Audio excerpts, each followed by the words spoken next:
I'm seeing visions through my dreams, seeing myself swimming in the universe. My ancestors gave me gifts to read cards, predict and heal. My name is Daphne, but spirit calls me bye-bye love. Angels communicate through numbers. Intuition is so deep. The gift I fully embrace within.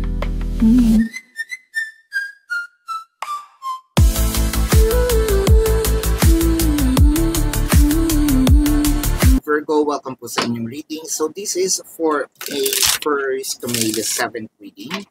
Para po sa mga bago, don't forget to click the subscribe button, smash the like button, comment below kung kayo po yung nakaka-resonate, and hit the notification bell. Kung gusto niyo pong sumali sa ating live sessions, doon po yan sa ating kabilang channel. That is Babaylan TV. Yan po ang ating unang channel catered for our international audience. No? So, I want you to know that this is a general reading dahil marami tayong pag-uusapan ngayon. Finances and wealth, career or jobs, relationships of course. No, for the most numbers of you are nandito sa relationships. So, singles, crushes, no labels or situationships. Of course, nandiyan yung mga mag-jowa or in a relationship, married couple, third party, separated couples, no? So, you may resonate with the entire reading or baka konti lang. Take what's only yours, no? So, medyo direct itong ating oracle cards. Medyo maldita siya, so bear with me, no? Medyo direct at masungit, no? Laugh. So, I feel like masyado tayong naging seryoso lately. No, are we really that focused? Are we forgetting about enjoying our life? Because the cards is actually saying, where the fuck is your sense of humor? Siguro, sabihin natin, either ikaw ito or yung person mo, no? Siguro may sinabi ditong nakapagbiro tayo. And someone took it either personally, but I felt like hindi naging maganda, no, ang result. So I feel like meron din dito bugso ng damdamin, no? Yung ines, lumaki ng lumaki. Yung gigil, medyo naging outrage, no? Medyo uminit talaga ang ulo. And I feel like the result went something really unexpected. With the Queen of Pentacles, the Seven of Wands, and the King of Cups. I felt like during the process, tumahimik na. So these energy, the reason why I'm using the word energy, again, because madami tayong pag-uusapan. No? It could be an event, it can be a situation, it could be a person. Now, these energies somewhat, parang may bawi din naman agad. Pero ito may sinasabi natin, the damage has already done. So, when it comes to finances and or wealth, no, parang nakapa-oo tayo sa isang sitwasyon.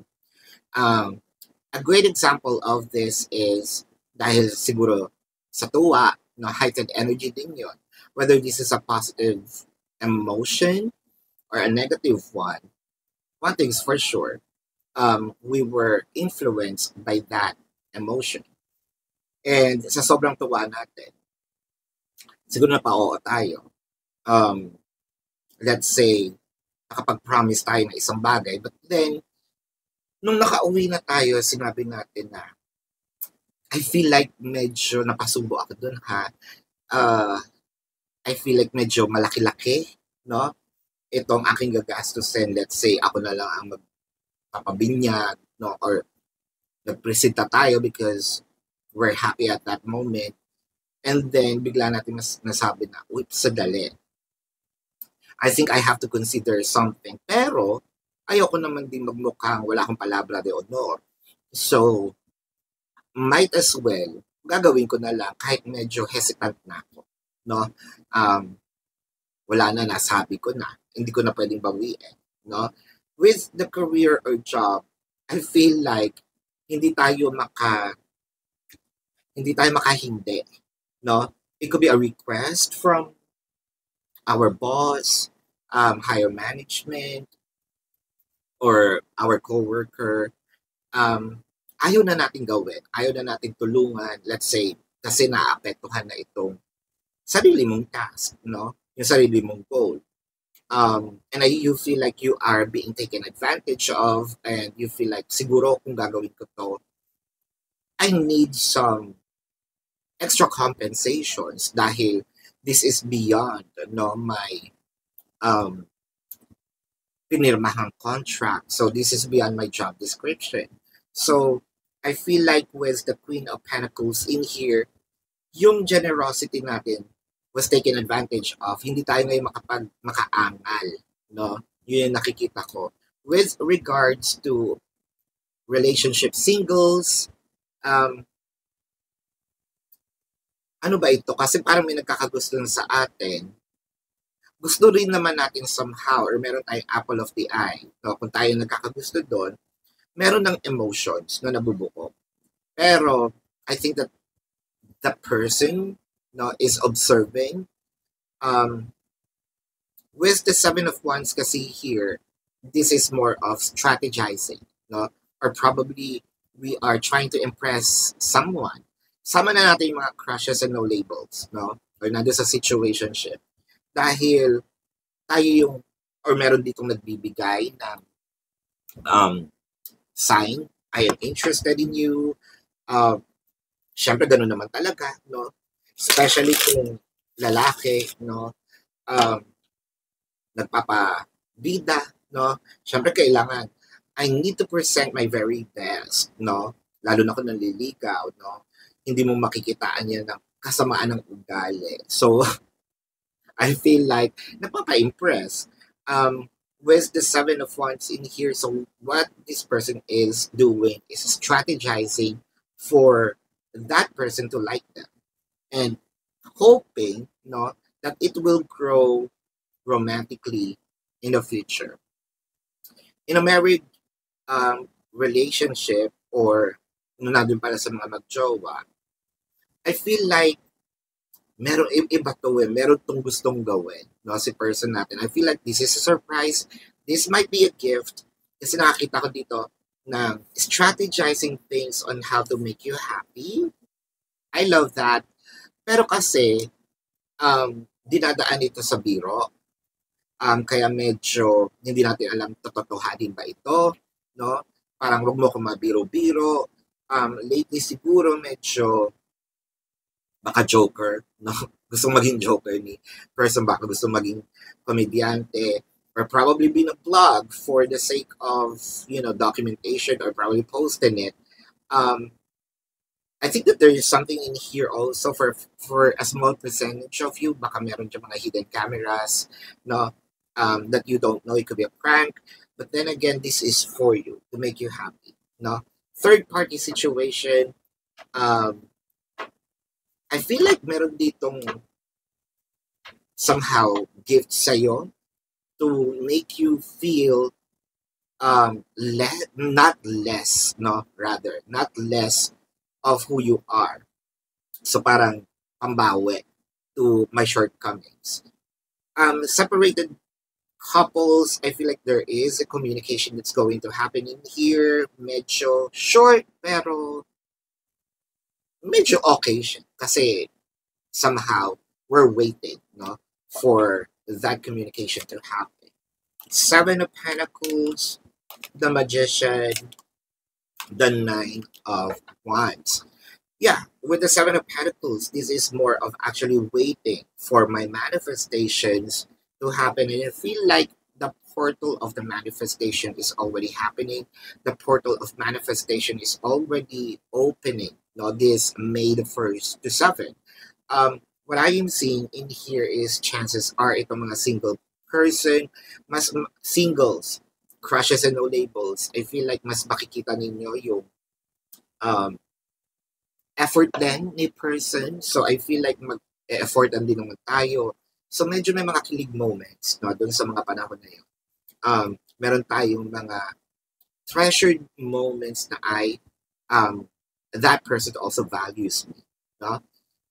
In a relationship, married couple, yeah, I feel like antayin mo lang. Probably you might have some hints dahil nasabi mo na ito. Probably this is more of verbal or through actions. But I feel like makakita ka naman ng hints. Not really, the entire clue, pero makikita mo dito, baka ito yung gagawin niya. So, para maaamoy mo naman, no? Third party situation, I think that you're also waiting for something to happen. This might be magkita kayo ulit. Whether this is out of town or just probably sa isang private na place. Sa separated couple, ito nga yung conversations or pagkakaroon ninyo ng pagiging okay. With the Temperance, the Devil card, and the Six of Swords. So it felt like meron ditong this week, mangyayari dito yung attempts, mangyayari dito yung medyo may pagpupumilit din, no? Itong energy na ito to make it happen, or probably to enter our life. Kasi I feel like matagal na itong plinano, matagal na ito dapat ginawa. Finances and wealth. So I feel medyo magiging okay din naman. So yun nga lang, medyo na-abuse tayo or ma-abuse tayo a bit because of the Devil card. So might as well try to say this is, okay, gagawin ko pa rin yun, yung aking pinaramis. But I have certain limitations, no? So I think that you need to put some limitations on the promises because those people that you promised might ask for more. Yeah, so that's the guide. Career and job, it kind of make me feel that try to speak, not really in a rude way. There's a lot of ways for you to express your emotion. It's not about the words, it's how it comes across. So, panatilihin pa rin ang professionalism, but I feel like you will be heard on this. So, kung sinasabi mo, that is an extra job, I feel like kailangan naman meron ako ditong konting compensation, incentives or bonus, by all means, do it. When it comes to relationships, singles, I feel like singles, crushes, and no labels, medyo, either, I don't know kung anong yaya ito, baka tama yun nasa isip mo kung, but I feel like, syempre, nasa sa'yo ang desisyon, if I want to sleep with you or not, but, somehow, makikitaan mo sa person yung interest, yun sa'yo. And I feel like, well, you're gonna go, there's an attempt here of, tagal ko rin naman inantay, so why not, just prepare, probably, use protections if you might, whether this is, preventing or doing it naturally, do your thing, no judgment. In a relationship and married couple, I feel like makakakita ka dito talaga ng mga clues. May mga props, na makakita ka, or probably merong magchuchu, na mga kasabwat. And I feel like just go with the flow. Wag masyadong seryosohin ng mga bagay-bagay ngayon. This week, at the end of the day, this is for you. At the end of the day, this might be a loving, a want experience. So go with the flow, no? Huwag masyadong seryosohin ang lahat. Huwag mong isipin na someone is doing fishy behind your back, no?